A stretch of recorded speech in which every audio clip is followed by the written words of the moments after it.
May mga ads ba ang music player mo?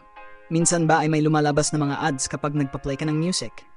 Kaya minsan hindi natin maiwasang mainis at nababawasan talaga ang ating enjoyment sa pakikinig ng music. Kaya naman, sa video na ito ay tuturo ko sa inyo kung paano ito solusyonan. Pagkatapos mong mapanood ang video na ito, siguradong mawawala na ang ads na lumalabas sa ating music player. Yes, ma-enjoy mo na ngayon ang pakikinig ng music na walang lumalabas na ads. Kaya naman, huwag mong skip ang video na ito dahil ituturo ko sa inyo ang gagawin step by step dito lang sa Nelods TV channel. Okay, simulan na natin. Ang una nating gagawin ay buksan ang ating music player. Minsan, pagkapasok pa lang natin sa music player, ay may lumalabas agad na ads.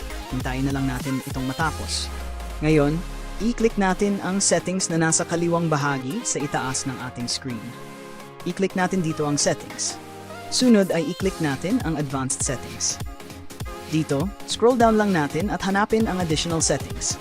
Makikita natin dito na naka-on ang show ads kaya dapat ito ay naka-turn off.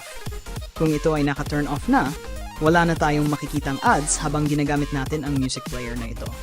Sunod, i-turn off din natin ang show online recommendations on startup para hindi na natin makikita ang mga online recommendations sa music na ito. Pagkatapos, i-turn off na rin natin ang personalized recommendations para mawala na rin ang mga content recommendations based on your interests sa music app na ito. So, yun lang ang mga settings na gagawin natin para magamit natin ang music player ng walang ads. Kailangan mo lang i-restart ang music player app para gumana ang ating settings. So, yun naman guys. Sana natulungan ko kayo sa pamamagitan ng video na ito. At kung nagustuhan ninyo ang video na ito, inaanyayahan ko kayong mag-like, share, at subscribe sa ating YouTube channel. Hanggang sa muli, thanks for watching!